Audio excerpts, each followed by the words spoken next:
Sir मुझे लगभग 5 साल हो गए हैं अपने एप्पल ऑर्चर्ड्स में आके वापस। पहले मैं एक सॉफ्टवेयर इंजीनियर हूँ, एमबीए किया हुआ है और मैं कॉर्पोरेट्स में काम कर चुका हूँ, अपना अपना बिजनेस रन कर चुका हूँ।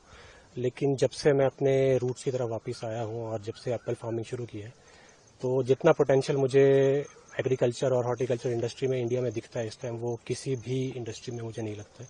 क्योंकि आने वाले समय में आर्टिफिशियल इंटेलिजेंस इतना एक्टिव, इतना एडवांस हो जाएगा कि सारी इंडस्ट्रीज को इम्पैक्ट करेगा। और एक एग्रीकल्चर और हॉर्टिकल्चर एक ऐसी इंडस्ट्री है जहां पर मतलब इंसान ही लगेंगे किसी भी काम को करने के लिए, और वो उसको हेल्प कर सकता है टेक्नोलॉजी में एआई, लेकिन उसको जॉब्स को खत्म नहीं कर सकता। तो मैं जितने भी यंग फार्मर्स हैं उनको यही एक तो सजेशन दूंगा कि आप इसकी तरफ भी वापस आकर एक बार देखें कि कितना पोटेंशियल है इसमें। और प्लस जो आजकल रिसेंट डेवलपमेंट्स हुई है, इंडिया और पाकिस्तान की जो वॉर हुई है, उसमें हमने एक चीज़ तो हमें कन्फर्म्ड है कि जो टर्की है वो हमारा दोस्त तो नहीं है, क्योंकि हमने जो मिशन एक दोस्त चलाया था उनके साथ उनके अर्थक्वेक के टाइम में, तो उन्होंने जो पे बैक किया है वो ड्रोन्स भेजकर किया है पाकिस्तान को, जो कि हमारे को डायरेक्टली इम्पैक्ट किया।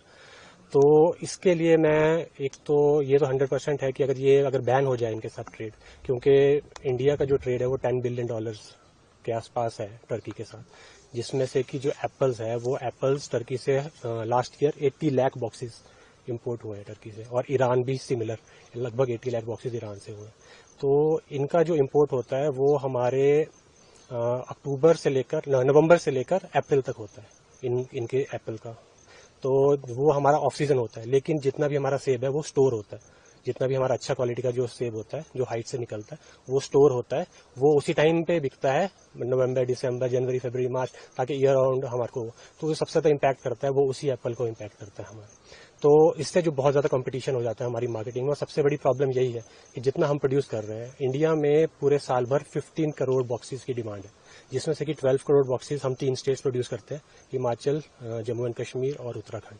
और जो ये 3 करोड़ पेटी का जो डेफिसिट रह जाता है, इसको हम इंपोर्ट करके पूरा करते हैं, जिसमें से कि 60% जो इंपोर्ट है वो ईरान और टर्की से आता है। तो अगर हम टर्की वाले को बैन करते हैं तो इससे हमारे कॉम्पिटेटिव प्राइसेस, मतलब जो प्राइस है वो काफी कॉम्पिटेटिव हो जाएगा, लेस कॉम्पिटेटिव हो जाएगा एज कम्पेयर टू जितना कॉम्पिटेटिव अभी है।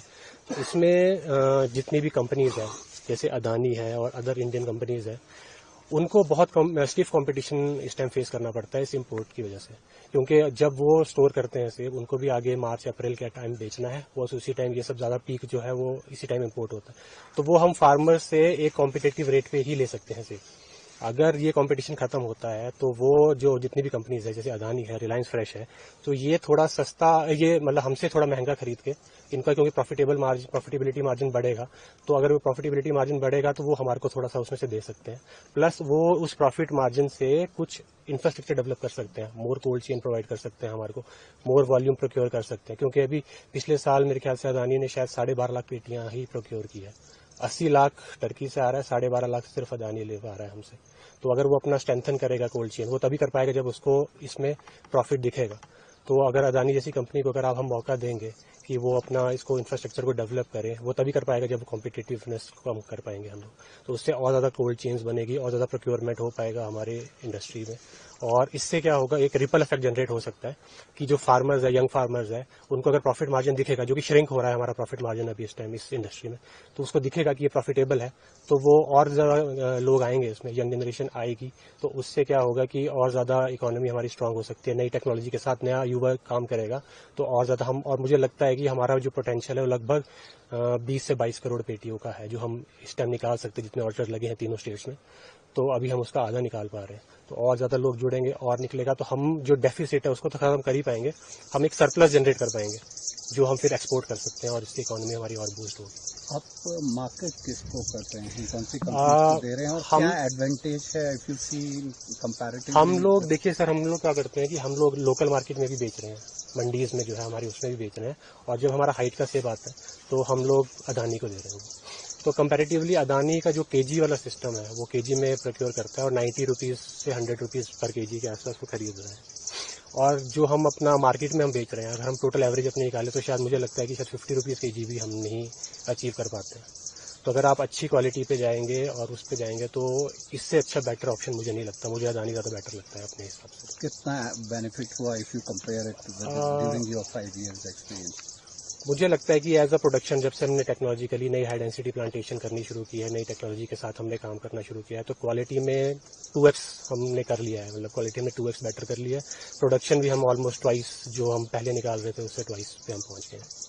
और मार्केटिंग रेट वाइज इकोनॉमिकली देखा जाए तो जो रेट हमें पहले मार्केट में मिलता था, और कभी कभी तो क्योंकि मिडलमैन बहुत है इस मार्केट में, इस इंडस्ट्री में, तो कभी पैसा नहीं मिल रहा है फार्मर्स को, कभी कुछ नहीं हो रहा है। तो अदानी एक श्योर शॉट सेफ एक एरिया है जहां पर आपको पैसा भी अच्छा मिलेगा और गारंटी तो पैसे की है ही, क्योंकि अदानी इतनी बड़ी कंपनी है। You are taking name of Adani, लेकिन if you see Adani buys only 5% of the total production. This is the reason, because क्योंकि हमारे पास कोल्ड चेन इंफ्रास्ट्रक्चर है नहीं, इतनी इन्वेस्टमेंट हुई नहीं है। हम अदानी को आए दिन फार्मर्स भी प्रोटेस्ट करते रहते हैं अदानी के खिलाफ कि ऐसे नहीं, पर मुझे अपने पर्सनल एक्सपीरियंस में तो लगा कि अदानी से अच्छा ऑप्शन हमारे पास इसलिए नहीं है क्योंकि एक तो रिलायंस फ्रेश वगैरह भी है, बहुत सारी कंपनीज है, लेकिन उनका यहाँ पर हिमाचल में कोई उतना कोई इम्पैक्ट अभी तक दिखा नहीं मुझे। तो एक अदानी है जो 12.5 लाख पेटी अगर ले रहा है हमसे, तो उसको इंक्रीज वो तभी करेगा अगर उसको प्रॉफिटेबिलिटी होगी उसमें, और प्रॉफिटेबिलिटी तभी होगी उसका कंपटीशन कम होगा। इंटरनेशनल इंपोर्ट अगर आप कह रहे हैं बैन कर दिया जाए तो Adani will get more opportunities. Yes, क्योंकि जब अदानी ने सेब बेचना है, उसने स्टोर करना है हमसे लेकर सेब, उसने जब बेचना है मार्च अप्रैल मई जून इस टाइम बेचना है उसने, और सबसे ज्यादा पीक जो इम्पोर्ट होता है टर्की हो गया, ईरान हो गया, सबसे उसी टाइम होता है। तो उसको कंपटीशन आ गया, तो उसको उस कंपटीशन की वजह से उस टाइम हमारे से जब वो सेब खरीदते हैं तो उसको पहले ही पता है कि एक्चुअली क्या है कि जो मिनिमम इंपोर्ट प्राइस है वो 50 रुपीज रखा है गवर्नमेंट ऑफ इंडिया ने किसी भी देश से। तो जो लैंडिंग कॉस्ट पड़ती है, टर्की हो गया, ईरान हो गया, इनको around about 60-65 rupees landing cost है इंडिया में। थोड़े बहुत टैक्सेस और लगा के आप मान लो 70 रुपए हो गया, और हमारी प्रोडक्शन कॉस्ट एक केजी एप्पल की अगर प्रीमियम क्वालिटी की बात करें तो 90 रुपए है। तो एक सेम प्लेइंग फील्ड नहीं है, उनका से 20 रुपए सस्ता इंडिया में पहुंच रहा है, हमारा 20 रुपए महंगा है, तो पहले ही हमारे पास कंपटीशन हो गया कि हम लोग कैसे बेचेंगे अपने माल को।